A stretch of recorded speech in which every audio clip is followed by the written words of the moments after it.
Hello, everyone, and welcome to this week's Culture Report. I'm Jamal Simon. I'm DeMarco Randall. And I'm Antonia Velez. And we have lots and lots to get into, including Wicked, presidential pardon. I get to talk about Beyonce again, all the things, everything you expect from the Culture Report. But first, we want to give you an update on conflicts in the Middle East that we've been following for months now. So despite several false starts, a ceasefire deal has not been reached between Israel and Hamas, extending Israel's offensive against the militant group as Gaza deals with a humanitarian crisis that could worsen since the United Nations agency stopped delivering aid due to threats of previous convoy raids. So the offensive in Gaza has killed more than 44,000 Palestinians since Hamas's October 7th attack in Israel, in which the group killed around 1,200 people and took about 250 hostages. About 100 of those hostages remain in Gaza, and it's thought that around 2/3 of them are alive right now. And while a deal between Israel and Hamas remains elusive, a ceasefire agreement was reached between Israel and the Lebanese militia group Hezbollah over a week ago. President Joe Biden has said the ceasefire, which was pushed by the U.S. and France, was made to permanently end conflict between Israel and Hezbollah. However, questions remain as strikes continue on both sides. Now, here to provide some clarity on the Israel-Hezbollah ceasefire and what it means for other conflicts in the Middle East is Dr. Ahmed Abdrabu, currently a visiting assistant professor at the University of Denver's Joseph Corbell School of International Studies. Thank you so much for being here today. Thank you very much, and I'm sorry I'm no longer visiting, so I now became a full-time faculty. Awesome. But Congratulations. not a big deal. Yeah, No, you're fine. awesome. Yeah, sure. Okay, so just first off, could you give us an overview of what's outlined in the ceasefire agreement? Sure. So it has 13 points. Of course, some of them are very technical. Let's just go for the general ones. The most important point in the ceasefire agreement or deal is to create a buffer zone. And this buffer zone, you have to visualize with me. It's like it stretches between two lines. One is called the blue line. The blue line, let's call it for now the borderline between Israel and Lebanon. This is not very accurate because it's still disputed, but at least this is a line set by the United Nations. And then the other line is called the Litani River line. It's a river in Lebanon that goes for like 87 miles, and it's parallel to the blue line. So between the blue line, Israel-Lebanon border, and the Litani River line, this is a buffer zone area where the Israeli forces are asked to withdraw. To stand beyond the blue line, and Hamas fighters or Hamas militias are also asked to leave this area and go north of Litani River. Now, in this buffer zone, there are only two forces that are allowed to be deployed. The first one is the Lebanese National Army, and maybe for some audience who are not very familiar with Middle Eastern politics in Lebanon, technically, you have two armies. You have Hezbollah, which is a non-state actor, and then you have the Lebanese National Army. So the Lebanese National Army is allowed to deploy. 10,000 personnel are allowed to be deployed in this area. And also there is a United Nations special forces known as the UNIFIL. It's United Nations Interim Force in Lebanon, around also 10,000. And their main mission is to oversee and make sure that neither side is violating the terms of the agreement. So again, there are so many other points, but at least this is the main point to the cessation of hostilities and creating this buffer zone. And we have 60 days window just for both sides to ensure implementing all the terms in this agreement. And with both Israel and Hezbollah have reported ceasefire violations, what does this mean in terms that the feasibility of this agreement? Is it common that the ceasefire agreements like this one? In the Middle East, it's unfortunately common that we have violations, which always give you some sort of thought about how fragile is the agreement, which is unfortunately true. However, I myself still optimistic, thinking that because both sides are really, and I mean by both sides, the Hezbollah, Lebanese government, Lebanese people, but also Israeli civilians and the Israeli army are really exhausted after almost 13, 14 months of fighting. So my hope is, even though there are some real threats, with the violations claims by both sides. But I hope and I guess that this will still hold for some time. And however flimsy it is, we have the Hezbollah ceasefire deal. So what do you think that means for Hamas? Like, do you think we're any closer to a ceasefire deal? Unfortunately, no. So if we, in the first place, try to understand why Israel signs a peace, not peace, I mean the ceasefire with Lebanon, it's mainly to keep focused on Gaza. So Prime Minister Benjamin Netanyahu wanted to free Israeli army or Israeli forces from the North Front, which is a Lebanese front, and just to make sure that they are much more focused on Gaza.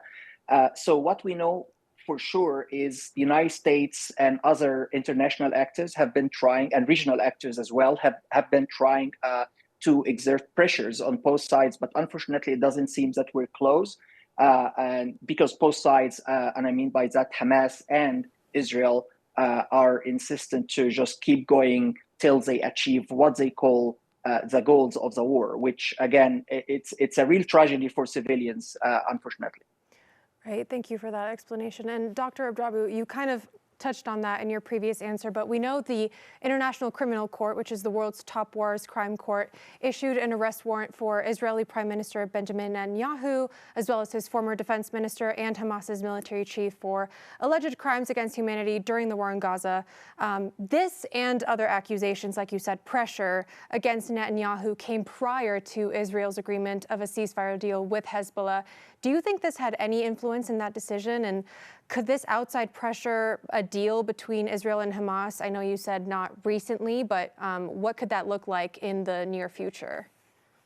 Definitely. It's part of the pressures and it's part of the context of this agreement, the ceasefire agreement between Israel and Lebanon.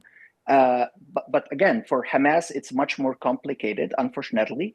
And I guess, at least as far as President Biden remaining days in power, there will be nothing really new. Everyone is waiting for President Trump to be officially in office January 20. What we know for sure is President Trump has very good relations, personal and institutional relations with Israel and Israeli government. And also, even though he definitely has no relation with Hamas, because Hamas is officially, according to the United States, a terrorist organization, but he definitely has good relations also with many Arab leaders. And some of those Arab leaders have a lot to do with this war. So they can pressure directly or indirectly Hamas. So the hope is with President Trump pledging to end the war during his campaign and with his good relations with the Israeli government leader, Benjamin Netanyahu, and also with many Arab leaders in Egypt and Qatar, in United Arab Emirates and Saudi Arabia. The hope is this can lead, if not to peace, at least to a similar ceasefire where civilians can have, some time to recover from the tragedies that have been going for 14 months now. Great. Well, thank you for that. Is there anything else that you would like to add that, we maybe missed asking? No, you didn't miss anything. The most important point I would love to highlight, concluding this, is I'm really happy whenever a ceasefire is signed because it mainly benefits civilians. I know that some people here or there are kind of like upset. They think that, the ceasefire is some sort of concessions. But from my point of view, civilians in the Middle East and both sides, Israel or Lebanon or Palestine, especially Gaza Strip, which, as you know, there is a real tragedy going there. Civilians are, they get lots of benefits because at least they can get a break and have some sort of normal life like the one we have here. So, yeah, so the good news is always like with a ceasefire, you can have civilians to have some sort of remorse, some sort of recovery, and hopefully going back to their normal life. Absolutely. Well, thank you so much, Dr. Abdrabbu, for your time and sharing your knowledge with us. We really, Thanks for having me. It. Of course. Thank you. Thank you. Thanks. And right now, President Joe Biden is in the hot seat just weeks away from his transfer of power after pardoning his son, despite repeatedly saying that he wouldn't. A jury convicted Hunter Biden on 3 felony gun charges in June. He was also supposed to stand trial in September in a separate case, accusing him of failing to pay nearly $1.5 million in taxes. He pled guilty to that case. Hunter was set to be sentenced for both convictions later this month. Since the pardon, Hunter Biden's lawyers have asked the judge to formally dismiss all charges instead of terminating future proceedings, but the judge rejected that request. In a statement, the president said he made the decision to pardon his son over the weekend, and he claimed politics tainted the process, calling it a miscarriage of justice. And during his campaign cycle, President-elect Donald Trump disavowed Project 2025, calling the hard-right controversial governing blueprint, quote, ridiculous, and saying he didn't even know who was behind it. Now, 1 month after winning the presidential election, Trump is appointing contributors of the plan he distanced himself from to key government roles.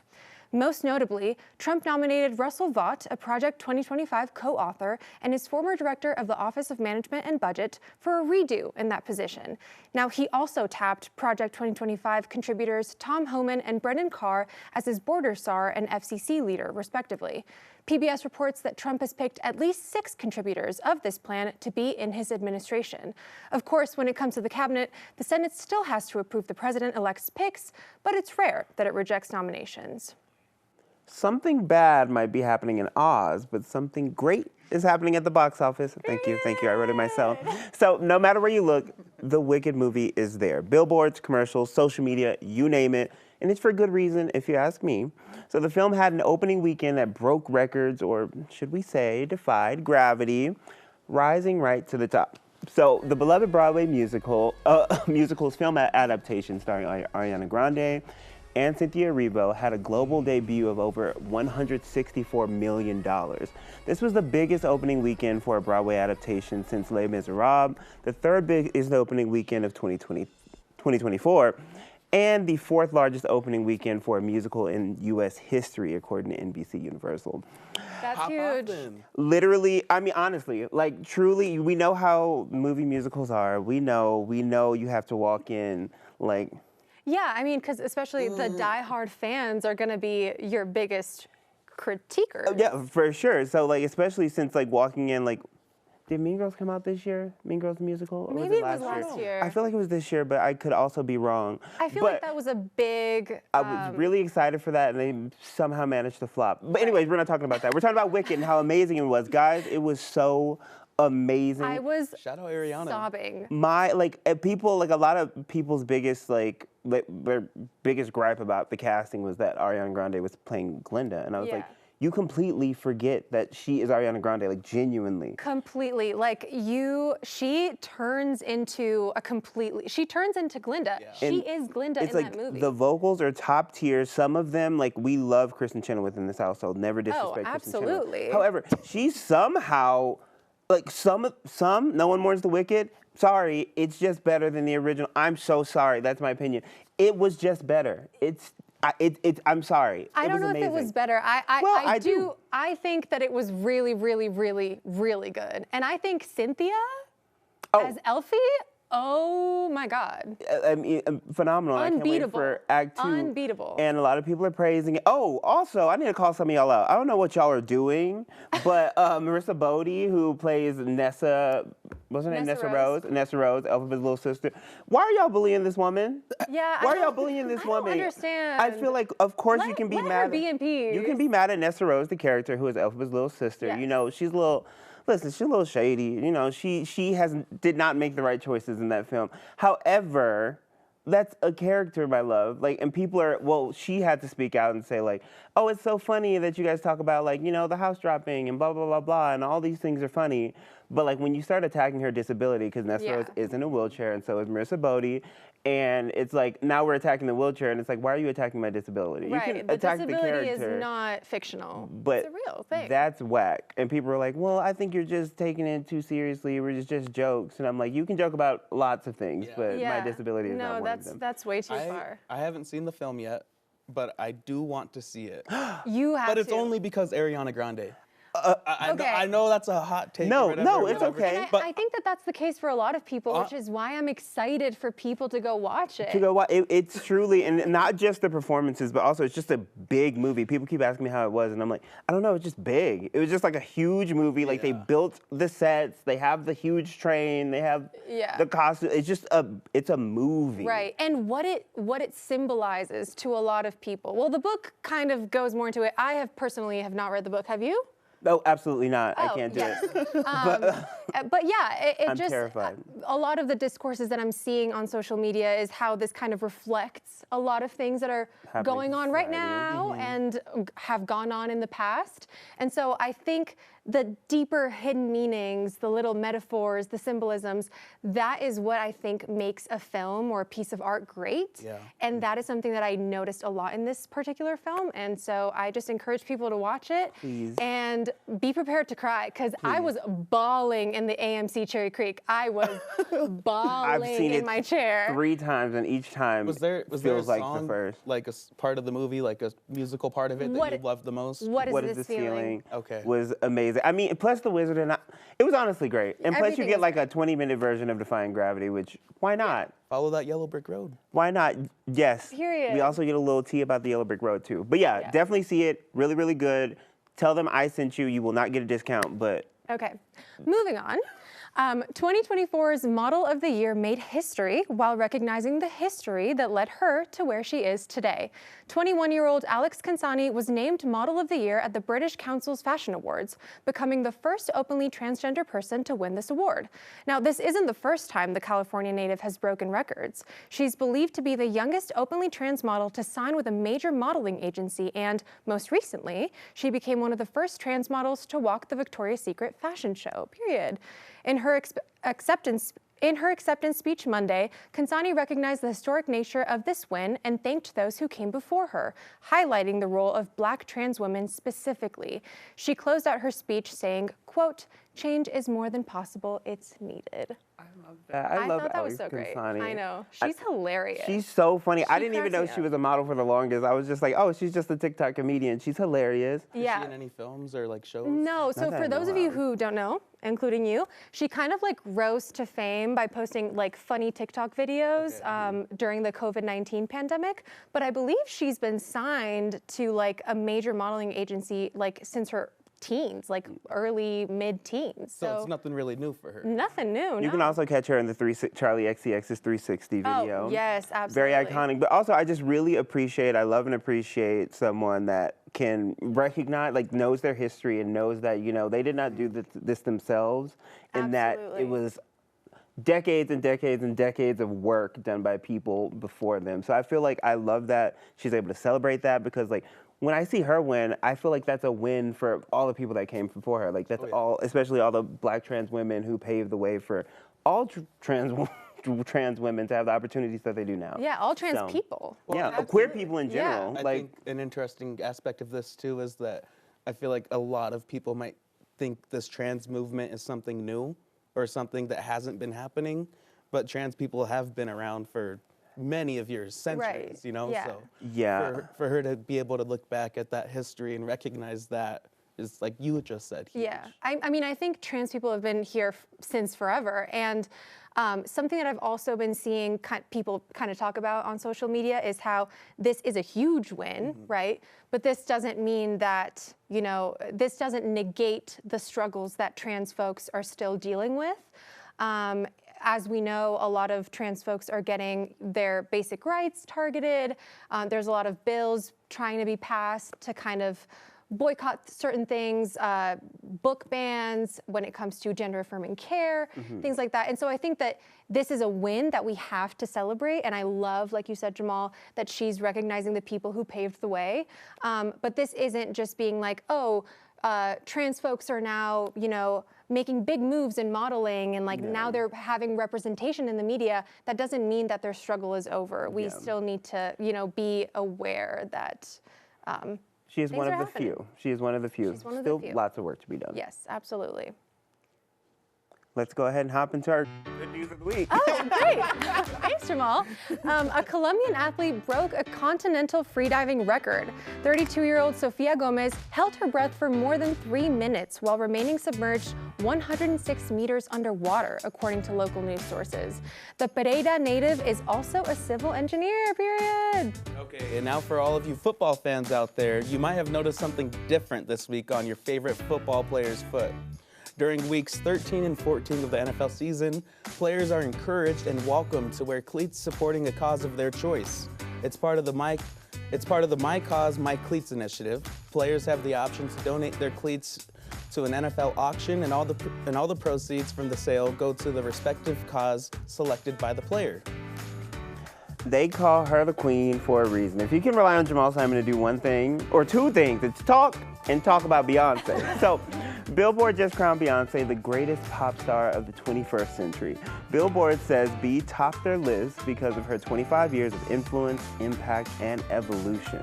Beyonce has won a record 32 Grammys, the most of any artist, and she's expected to claim a few more in January for her album Cowboy Carter. Love that H-Down. You know, Beyonce also has a deep history on Billboard's charts with 9 #1 songs. Taylor Swift came in second and Rihanna was third. How do you guys feel about it? I want to hear all about it. I feel great. Stop. Not Taylor who? Not Taylor what? Do you feel like this was a correct placement? I do. Do you? A lot of the girls are well, yes, of course. It's just. This feels correct. This feels like 3 decades of hard work. I feel like one thing about Beyonce is you cannot ignore the fact that she is a star. She is the star. It's like that's the concert you want to go to. You know you're going to get everything. You know you're going to get like a good message. You know you're going to get the look, the fashion. Show. You know you're going to get the vocals. The dance. The oh dancing, my God. the production, the everything. You know she's going to deliver. And when it comes to an album, you're going to get full concept. You're going to get everything. You're going to get everything you need. You're gonna get your life changed. She is a true performer. Other than her being from Houston, what's your favorite thing about her? I can't, like, literally just her being, I'm literally short-circuiting. I can't even, like, she's just so, I don't know, she does whatever she wants and she doesn't let anyone stop her from doing it. If she wants to make a country album, she'll do it. If she wants to release a full visual album, she'll do it, even though people are like, visual albums aren't selling. She's like, I don't care. I'm not here for the accolades. I'm here for the money. I'm doing it to create my art. And I love it. I'm obsessed. She's always making moves. And speaking of moves. Oh, this is so weird being on this side of things. Oops. It's really, really depressing. Stressy, depressing. Yes, okay, speaking of moves, I will be moving on from Culture Report. This is my last episode. So sad. It is very sad. It is really sad. I can't even look at the camera. I feel so ashamed. Like, one thing, Jamal, I haven't told you yet, but I'm so thankful to have the opportunity to know you over the past year or so. And not only to know you, but to get exposed to different things and learn about different communities, you know? I mean, I honestly appreciate that so much about our relationship. Thank you guys for trusting me. I know I'd be running around here like, y'all don't understand. Like, it's wild around here with Jamal around the newsroom. So the fact that anyone is following anyone's lead or trusting anything I say is actually insane. No, you are just like a ray of sunshine. Yeah. You light up every single room that you go in. The newsroom and this show specifically is gonna miss your presence so much. And I just love you. And I'm so lucky to have experienced this alongside you. But you know, Jamal has been here since the very beginning of this show, and he's had some really, really great moments. Let's check them out. Check them out. Jamal Simon. And I'm Antonia Velez, and it's just the two of us today. Just the two of us. He told me he was gonna do that. I did. That was pre-planned. These people are elected, politicians in general are just elected into office to be a voice for the people. So when they want to speak for the people, they're like, oh no, you can't do that. Like, just because the majority doesn't like what they say, they're just like, you can't speak anymore. Like, excuse me? Like, what is that? We have this very large baby-sized zucchini. Ew. Being at school, like, at least for me, like, I knew which teachers, like, you know, I knew which y'all were cool. Like, agreed. I agreed. I mean, if they're into it, they're into it. I just don't need him coming up to the gay bars telling the dancers to put your shirt on, as long as he's not at the gay bars bothering me, telling me to stop, I'm fine. I know it feels so trivial when we're like, oh, seeing somebody on screen, it feels so cliche, but it really is important, and it really gives the people that push to like, oh, I can do this. Because like growing up, I didn't really see too many. I mean, I saw, black people on TV, but they were all like, they look like models, or like, I was like, well, I don't look like that, so that's obviously not an avenue for me. I think that's what my theory is, if I'm putting my tinfoil hat on. That's true. I think they sat back and was like, let's see what happens with the Flash, and then we will make a decision. And based off what happened on Flash, they're going to drop him sooner or later. We'll see. If they drop him, we'll replay that clip of Alexia when we talk about it. This was the perfect way to, okay, let's say, I know you wanted them to sit down, kumbaya, No, I don't even in a spirit need circle. that. And I know you didn't want them to release diss tracks. That's what you said. You said you didn't want them to release diss tracks, and that's okay. But it's like, if a football player has beef with another football player on a different team, guess what? They're going to take, if they do it out on the field, let's see who wins. Oh, yeah. Not follow. It's really good. How'd it come out, guys? Great. Because I did not taste it. This is my first. What'd I tell you about the close-up? I told you about the close-up. Stop trying to play me. See, y'all need to know the full story so y'all don't think that it came out the oven like this. I heard, but there was an election, so not cute. Not Have cute. beef with you, Berlin. I'm Not sorry, but y'all can do work. I mean, here I am talking from America.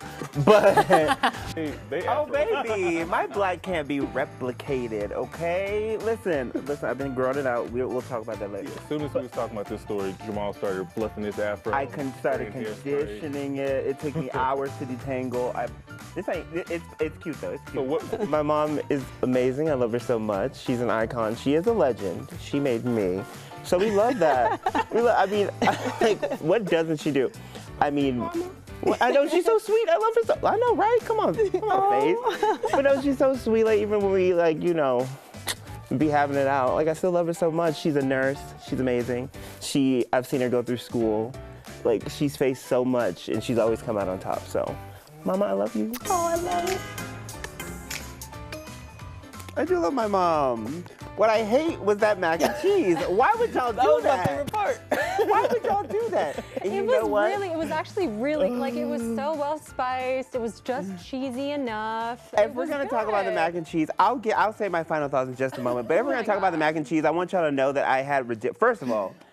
It was bomb, first of all. First of all, the fact that clip is in existence is Andy's fault, who is our director. So thank you for that, Andy. I don't appreciate that. Two, I had a redemption. So for Friendsgiving, I made mac and cheese again, and everyone loved it. I have a picture of it. Maybe we'll throw it up later. But I want you to know it was great. It was lovely. It was not oily. It was not greasy. Everyone enjoyed it. So I don't question my skills in the kitchen. Two, thank you guys so much for putting that together. I really appreciate it. I'm gonna miss you guys so much. DeMarco scoured through old I'm gonna miss you. It's sick and twisted, and also, yeah, my hair has changed so much. Can I get? It's the a single evolution real of quick? Jamal. Can we talk about this? It's been 1 year. He is slaying. It's been 1 year ago. I was buzzed, and look at me now. Well, I know you might not know who this is, but Julian Strother. When I saw you walking in, I was like, "Is that Julian Strother?" He's a Nuggets player. Oh, you sports. should be on the cover of Vogue magazine. I agree, and I can't believe in one of those clips I said, they look like models, and I don't look like that. I feel like I look like a model. Yes, you do. I think I do. You see, so much has changed, but yes, that's what therapy does. Speaking of, which is like a big reason why I decided to leave. I should probably just mention that real quick. Yes, I decided to went to therapy, and I was like, I really want to pursue other things, and I feel like I was very comfortable here, and I really loved doing this, and it was so much fun.